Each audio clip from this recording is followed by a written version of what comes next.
Morning class. आज हिंदी की class में हम हिंदी क्षितिज गद्य खंड का पार्ट 2 लहसा की ओर के बचे हुए क्वेश्चन आंसर पढ़ेंगे। तो हमने क्वेश्चन आंसर 7 तक किए थे पिछली क्लास में। आज हम प्रश्न 8 से शुरू करेंगे। प्रश्न नंबर 8। सुमति के यजमान और अन्य परिचित लोग लगभग हर गांव में मिले। इस आधार पर आप सुमति के व्यक्तित्व की किन विशेषताओं का चित्रण कर सकते हैं? तो सुमति के जो यजमान थे और अन्य परिचित लोग थे, ठीक है, वो कहाँ हर रास्तों में मिले थे, ठीक है, गांव के हर रास्ते में मिले थे। तो इससे हम सुमति के व्यक्तित्व की किन विशेषताओं का चित्रण कर सकते हैं, हमें किन विशेषताओं के बारे में सुमति के पता चलता है। तो यजमान क्या होता है, मैंने आपको पिछली क्लास में बताया था। यजमान का मतलब होता है मानने वाले, ठीक है। तो हम इसका उत्तर लिखेंगे, हम उसकी विशेषताएं बताएंगे कि सुमति मिलनसार स्वभाव में था, मतलब सुमति का स्वभाव मिलनसार था, अपने धार्मिक पुरोहित यजमान के संबंधों के पोषक थे और उन्हें बनाए रखने में ही उनका हित था, ठीक है। तो हम ये लिखेंगे, तीर्थ यात्रा का प्रसाद बांटने के बहाने नकली गंडों को भी बोध गया के कपड़े का बताकर बांट रहे थे और दक्षिणा पा रहे थे। तीर्थ यात्रा का जो प्रसाद बांट रहे थे, प्रसाद बांटने के बहाने से नकली गंडों का मतलब क्या होता है? गंडे मैंने आपको बताया और दोबारा बता देती हूँ। गंडे मतलब मंत्र पढ़कर दिए जाने वाले कपड़े, जो कपड़े मंत्र पढ़कर दिए जाते हैं वो होते हैं गंडे, ठीक है।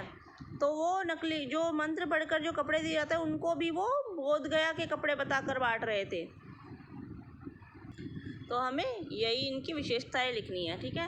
अब प्रश्न नंबर 9 है, हालांकि उस वक्त मेरा भेष ऐसा नहीं था कि उन्हें कुछ भी प्रमाण करना चाहिए था। उक्त कथन के आधार पर हमारे आचार व्यवहार के तरीके और वेशभूषा के आधार पर तय होते हैं। आपकी समझ से यह उचित है या अनुचित? हमें बताना है कि यह ठीक है या गलत है, ठीक है। कि उस वक्त मेरा भेष ऐसा नहीं था, ये कथन बोला है ना लेखक ने, तो उस वक्त मेरा भेष ऐसा नहीं था कि उन्हें कुछ भी प्रमाण करना चाहिए था, ठीक है। इस कथन के आधार पर हमें बताना है कि उनकी जो आचार व्यवहार होते हैं उसके तरीके, आचार व्यवहार मतलब हमारा व्यवहार, ठीक है, और वेशभूषा के आधार पर तय होते हैं। सही है या गलत है? कि मतलब हमारी व्यक्तित्व का पता हमारी वेशभूषा से चलता है।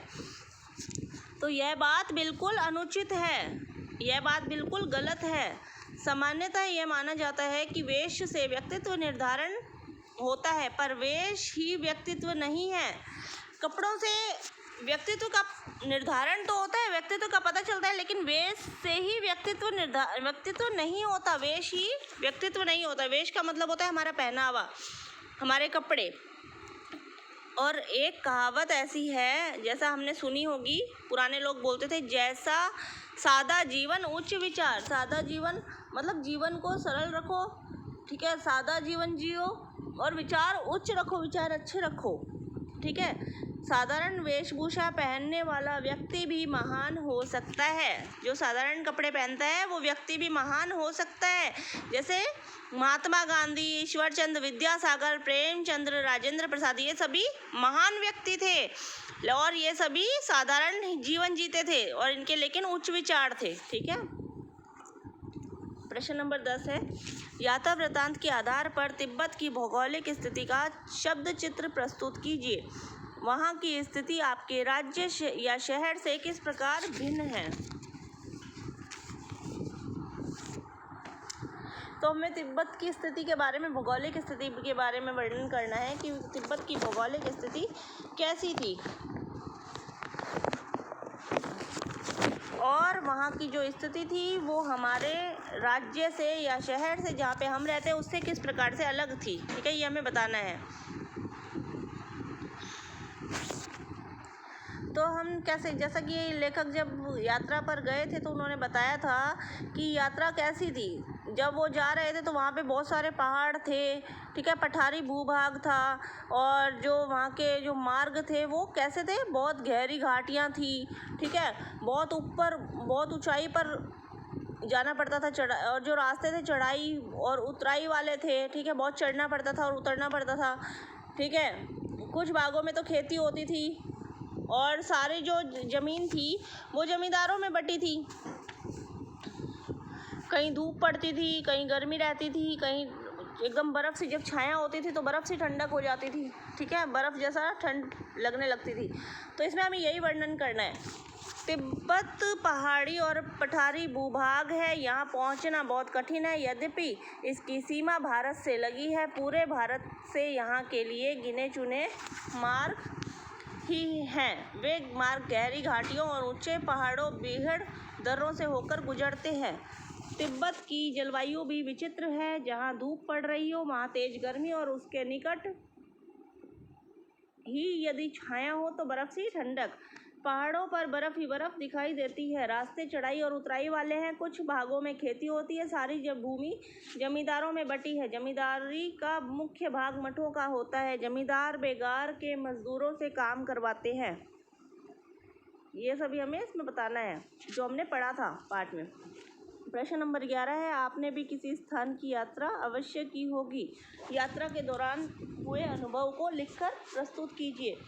तो हम भी अगर किसी यात्रा पर जाते हैं, इसमें आपको अपने यात्रा के बारे में बताना है कि अगर आपने कहीं पर गए हो, जैसे अब लेखक है वो घुमक्कड़ प्रवृत्ति के थे, घुमक्कड़ थे वो, इसलिए वो घूमते रहते थे। तो वो जब इन्होंने यात्रा की, ठीक है, तो यात्रा इस दौरान उनको जो भी अच्छाई और बुराई का पता चला कि यहाँ पे क्या क्या अच्छा है, क्या क्या बुरा है, ठीक है, तो इन्होंने बताया। तो वही हमें भी वर्णन करना है कि अगर हम किसी यात्रा पर गए हो, आप, ठीक है, आप किसी यात्रा पर गए हो, जैसे हरिद्वार गए हो, मान लो आप हरिद्वार गए हो, तो हरिद्वार में क्या आपको अच्छाई पता चली, क्या आपको बुराई पता चली, वहाँ का रास्ता कैसा है, वहाँ की जलवायु कैसी है, वहाँ के लोग कैसे हैं, ये आपको सब लिखकर बताना है, ठीक है। इसमें आपको खुद बताना है जहाँ जहाँ आप गए हो।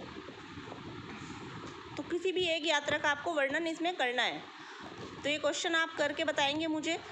प्रश्न नंबर 12 है, यात्रा वृतांत गद्य साहित्य की एक विधा है। आपकी इस पाठ्य पुस्तक में कौन कौन सी विधाएं हैं? प्रस्तुत विधा उनसे किन मायनों में अलग है? यात्रा वृतांत का मतलब मैंने आपको बताया था, दोबारा बता रही हूँ कि यात्रा वृतांत का मतलब होता है किसी भी यात्रा का वर्णन करना, यात्रा के बारे में बताना, यात्रा की वहाँ की जलवायु, वहाँ के लोग, वहाँ का आचार विचार, वहाँ की वेशभूषा, सब कुछ वहाँ के बारे में हमें वर्णन करना, यही होता है यात्रा वृतांत। तो हमें हमारी इस किताब में बताना है कि कौन कौन सी विधाएं हैं। विधाएं मतलब जैसे कहानी, यात्रा वृतांत, लेख, संस्मरण, हमें मतलब बताना है कि निबंध है, आत्मकथा है, मतलब कौन कौन से हैं, तो हमें सबका बताना है। और प्रस्तुत विधा उनसे किन मायनों में अलग है, ठीक है।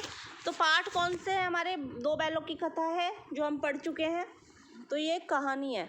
लहसा की ओर हम पढ़ रहे हैं, ये एक यात्रा वृतांत है, क्योंकि दो बैलों की कथा में दो बैल की कहानी थी ना, तो उसका वर्णन था, इसलिए कहानी है। लहसा की ओर यात्रा वृतांत है, यात्रा का वर्णन है। उपभोक्तावाद की संस्कृति, लेख निबंध है, ठीक है, ये एक लेख है। सांवले सपनों की याद, ये एक संस्मरण है, जो याद, इसमें याद के बारे में बताया है।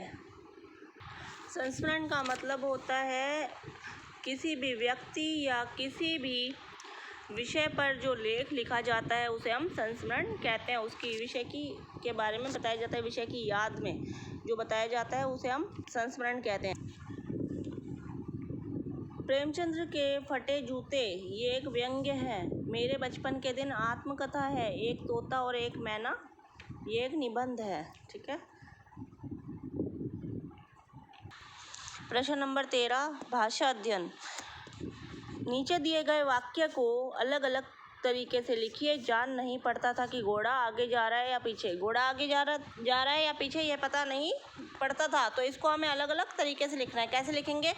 घोड़े की गति की दिशा मालूम नहीं पड़ रही थी। यह कहना कठिन था कि घोड़ा किधर जा रहा है, आगे जा रहा है या पीछे। घोड़ा बहुत ही धीरे चल रहा था। घोड़ा इतना धीरे चल रहा था कि लगता ही नहीं था कि वह चल रहा है। तो हमें अलग अलग तरीके से लिखना है, तो वो हम लिखेंगे। प्रश्न नंबर 14 है, ऐसे शब्द जो किसी अंचल यानी क्षेत्र विशेष में प्रयुक्त होते हैं इन्हें आंचलिक शब्द कहा जाता है। प्रस्तुत पाठ में आंचलिक शब्द ढूंढकर लिखने हैं। तो इसमें इस पाठ में आंचलिक शब्द कौन कौन से हैं? किसी विशेष क्षेत्र में ये प्रयोग में लिए जाते हैं। जैसे आंचलिक शब्द है गांव, गिराव, पलटन, डांडा, कुची कुची, गंडा, कंजूर, भरिया, ये सभी आंचलिक शब्द है। पलटन क्या होता है? पलटन होता है सेना की टुकड़ी। और डांडा क्या होता है? डांडा होता है पर्वत श्रेणी। पोथी क्या होती है? पोथी होती है किताब, पुस्तक या ग्रंथ, ये होती है पोथी। गंडा क्या होता है? मंत्र पढ़कर दिए जाने वाले जो कपड़े होते हैं उन्हें हम गंडा कहते हैं। भरिया क्या होता है? भरिया का मतलब होता है मारवाहक, हिंदी में बोलते हैं इसको, इसका शाब्दिक अर्थ है। लेकिन जो इसको इंग्लिश में अगर हम समझें तो इसको क्या होता है, आपने देखे होंगे कूली जो भार, बहुत सारा भार उठाते हैं, बाहर को ले जाते हैं, तो वो होते हैं कूली। तो वो इसको बोलते हैं मारवाहक। ठीक है। प्रश्न नंबर 15 है, पाठ में कागज अक्षर मैदान के आगे क्रमशः मोटे, अच्छे और विशाल शब्दों का प्रयोग हुआ है। इन शब्दों से उनकी विशेषता उभरकर सामने आती है। पाठ में कुछ ऐसे ही शब्द छांटिए। जो विशेषता वाले शब्द होते हैं, जो किसी की विशेषता बताते हैं, वो उसे विशेषण कहते हैं। मुख्य रास्ता, परित्यक्त किला, दूध वाली चाय, विकट डांडा, निर्जन स्थान, ऊंची चढ़ाई, ये सभी विशेषता बताने वाले शब्द हैं। ठीक है। अब आप, उम्मीद करती हूँ 15 तक क्वेश्चन आपको समझ में आए होंगे। आप इन्हें अच्छे से पढ़ेंगे। इससे आगे का नेक्स्ट क्लास में करते हैं। Thank you.